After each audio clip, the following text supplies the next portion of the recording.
ഈ ചൂടിൽ ഒരു ഗ്ലാസ് തണുത്ത പൈനാപ്പിൾ ജ്യൂസ് കിട്ടിയാൽ മതിയല്ലേ. ഇന്ന് വീട്ടിൽ തന്നെ വളരെ എളുപ്പത്തിൽ പൈനാപ്പിൾ ജ്യൂസ് തയ്യാറാക്കാം.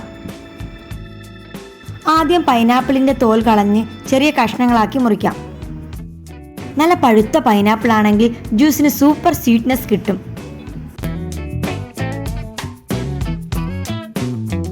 ഞാൻ എടുത്തിട്ടുള്ളത് ഒരു വലിയ പൈനാപ്പിൾ ആണേ.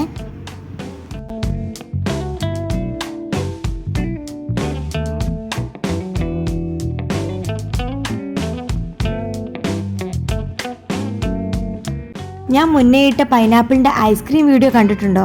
കാണാത്തവർ അത് പോയി തീർച്ചയായും കാണണം. ലിങ്ക് ഇവിടെ കൊടുത്തേക്കാം.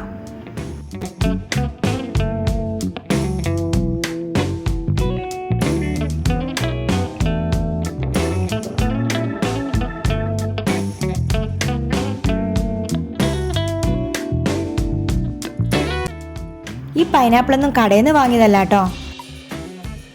ഞാൻ ഉപയോഗിക്കുന്ന പൈനാപ്പിളൊക്കെ ഇവിടെ നമ്മളെ വീട്ടിൽ തന്നെ ഉണ്ടായ പൈനാപ്പിളാണ്. കടയിലുള്ള മരുന്നടിച്ച പൈനാപ്പിളിനേക്കാളും ഹെൽത്തി അല്ലേ നമ്മുടെ വീട്ടിലുണ്ടായ പൈനാപ്പിൾ.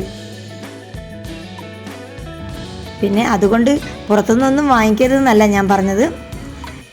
മരുന്നടിക്കാത്ത ഒരു സാധനവും നമുക്ക് കിട്ടാൻ പോകുന്നില്ല. പറ്റാവുന്നത് നമ്മൾ വീട്ടിൽ നിന്ന് തന്നെ നട്ട് നനച്ച് ഉണ്ടാക്കി നമ്മൾ ഉപയോഗിക്കുക. എന്നാൽ പ്യുവറായിട്ടുള്ള നല്ല ഹെൽത്തി ആയിട്ടുള്ള ആരോഗ്യം നമുക്ക് കീപ്പ് ചെയ്തൂടെ. പിന്നെ ഞങ്ങളുടെ വീട്ടിൽ എന്നും ഇങ്ങനെ ഫ്രഷ് വെജിറ്റബിൾസും ഫ്രഷ് ഫ്രൂട്ട്സൊന്നും കിട്ടുമൊന്നുമില്ല. ഉള്ളപ്പം നമ്മൾ അതുകൊണ്ട് ഉണ്ടാക്കുന്നു. ഇല്ലെങ്കിൽ അങ്ങനെ പുറത്തുനിന്ന് നമ്മൾ ഫ്രൂട്ട്സൊക്കെ വാങ്ങിക്കൽ കുറവ് തന്നെയാണ്. പൈനാപ്പിൾ മൊത്തം ഞാൻ കഷ്ണങ്ങളാക്കി എടുത്തിട്ടുണ്ട്. ഇനി നമുക്കിത് മിക്സിയിലെ ജാറിലേക്ക് ഇട്ട് കൊടുക്കാം.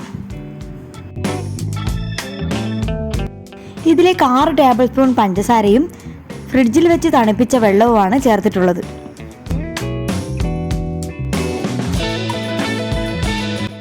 ഇനി ഇത് സ്മൂത്തായി ബ്ലെൻഡ് ചെയ്യാം.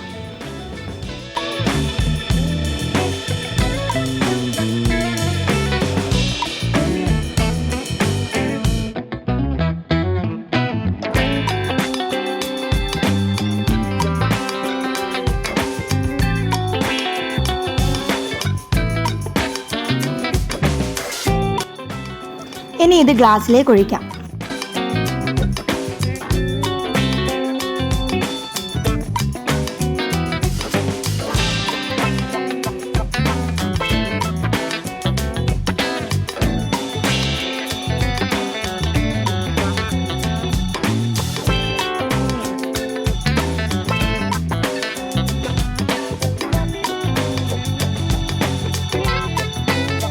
ഇത്ര റിഫ്രഷിംഗ് ആയ പൈനാപ്പിൾ ജ്യൂസ് വീട്ടിൽ തന്നെ ഈസിയായി തയ്യാറായി.